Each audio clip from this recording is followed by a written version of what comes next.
Hey everybody, welcome back to the channel. This channel is called This is China, and today's video is going to focus on, is China the victim or the villain? Right off the bat, let's talk about the peace inside China. China has no riots, no protests, no anger towards one another. They have peace internally, and that tells you a lot about the country. They are absolutely happy with what they have in their country and how the systems run over here. Now, if you look at other countries, let's just talk about America for a second. There's absolute chaos in America right now. That country is burning down. They don't trust their president. They don't even trust both parties trying to run for the office at the moment. Now think of that for a second. They are definitely not happy over there in America, and that gives this unrest, hateful feeling in the country. In China it doesn't exist, so I can't really see how China can be a villain on that point. Let's talk about the CV breakout. Look how China handled it.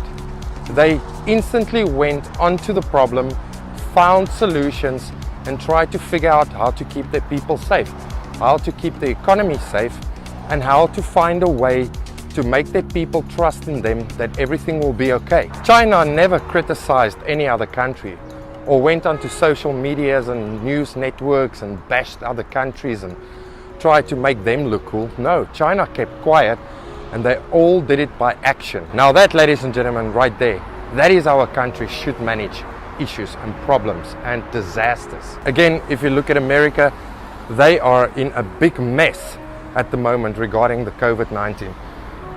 The top leaders can't handle it. They don't know how to handle it. They leave their people in this mindset of stress, and they make them believe this will never end. Again, look at China. We are out of trouble. I'm not even wearing my face mask. A lot of people around me are not wearing their face masks because it's safe.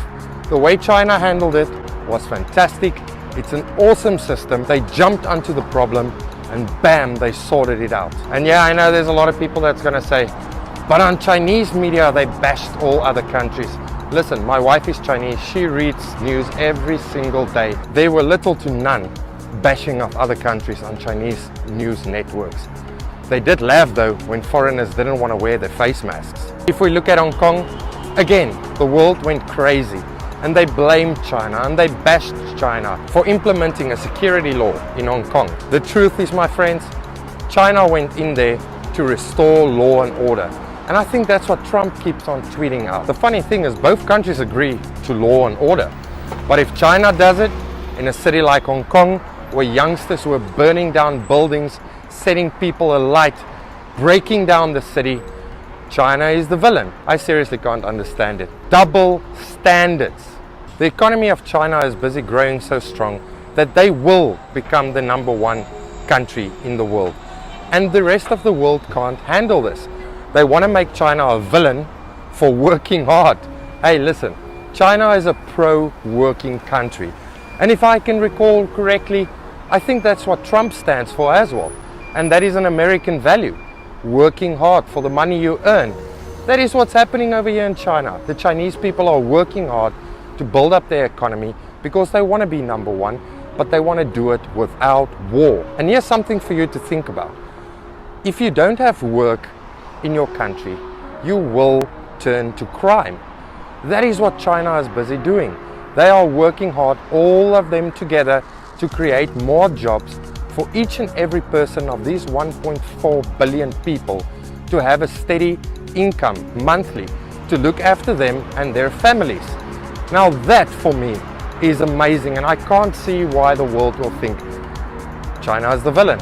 Chinese people are so sad and oppressed, I hear you say down there in the comment section. Absolutely not. That is an absolute lie. The Chinese people are happy. They know what they want in life. They believe in their government. They believe in their systems. They are goddamn happy of being Chinese.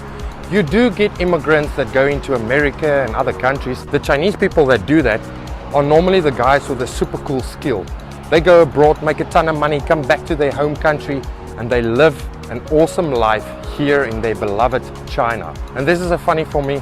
The government works so hard for its people that the people are happy. They love their country, they love the government systems, but instantly the government has been labeled as a villain. Again, the world says China is the villain. I can't understand it. Let's talk about Xinjiang for a minute here. You, my friends, you have been fooled for a very long time by the Western fake news. Listen, let me tell you what is happening in Xinjiang. The Chinese people are fighting terrorism over there and extremism. It's exactly the same as what America does. But again, if China goes into an area and fights against terrorism, then instantly they are labeled as the villain. I seriously again can't get my head around this. You tell me why. And the last point I want to talk about today is the state-controlled media. I think it's a brilliant system because look at what's happening again in America. You have Fox News, you have CNN. All of these news networks are absolute full of lies, and they lie to their people to make them believe in a narrative the news agencies want you to believe. Here in China, they block that from happening. The Chinese government prevent this from happening. That is why everything goes through the state to make sure that the news the Chinese people consume are true and trustworthy and real news. CNN, Fox News, all of that news networks, they are one big lie. In China, it doesn't happen. So to end of this video, I have a few questions for you guys. A country that upholds unity and sacrifice, is that a terrorist nation? A country that was broken down by war and came out of poverty, is that such an evil thing? Or is this just a threatened West trying to paint China into this evil, evil villain? You go and leave your comment in the comment section down below, and I'll see you guys in the next one.